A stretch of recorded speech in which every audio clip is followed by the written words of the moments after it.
2 Chronicles Chapter 34. Josiah was 8 years old when he became king of Judah, and he ruled 31 years from Jerusalem. He followed the example of his ancestor David and always obeyed the Lord.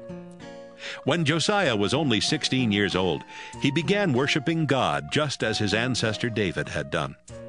Then, 4 years later, he decided to destroy the local shrines in Judah and Jerusalem, as well as the sacred poles for worshiping the goddess Asherah and the idols of foreign gods. He watched as the altars for the worship of the god Baal were torn down, and as the nearby incense altars were smashed. The Asherah poles, the idols, and the stone images were also smashed, and the pieces were scattered over the graves of their worshippers.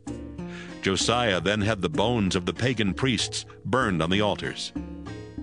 And so Josiah got rid of the worship of foreign gods in Judah and Jerusalem. He did the same things in the towns and ruined villages in the territories of West Manasseh, Ephraim, and Simeon, as far as the border of Naphtali. Everywhere in the northern kingdom of Israel, Josiah tore down pagan altars and Asherah poles. He crushed idols to dust and smashed incense altars. Then Josiah went back to Jerusalem. In the 18th year of Josiah's rule in Judah, after he had gotten rid of all the sinful things from the land and from the Lord's temple, he sent 3 of his officials to repair the temple. They were Shaphan, son of Azaliah, Governor Maaseiah of Jerusalem, and Joah, son of Joahaz, who kept the government records. These 3 men went to Hilkiah the high priest. They gave him the money that the Levite guards had collected from the people of West Manasseh, Ephraim, and the rest of Israel, as well as those living in Judah, Benjamin, and Jerusalem. Then the money was turned over to the men who supervised the repairs to the temple. They used some of it to pay the workers, and they gave the rest of it to the carpenters and builders, who used it to buy the stone and wood they needed to repair the other buildings that Judah's kings had not taken care of. The workers were honest, and their supervisors were Jahath and Obadiah from the Levite clan of Merari, and Zechariah and Meshullam from the Levite clan of Kohath. Other Levites, who were all skilled musicians, were in charge of carrying supplies and supervising the workers.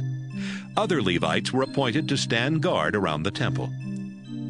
While the money was being given to these supervisors, Hilkiah found the book that contained the laws that the Lord had given to Moses.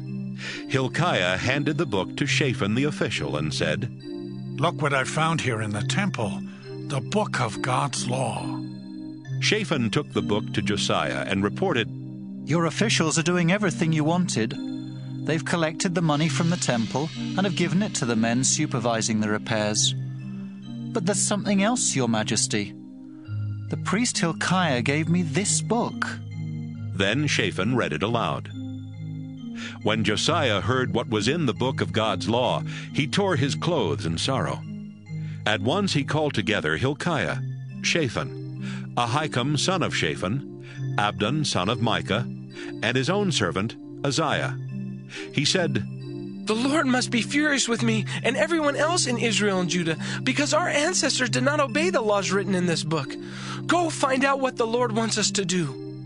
Hilkiah and the 4 other men left right away and went to talk with Huldah the prophet. Her husband was Shallum, who was in charge of the king's clothes.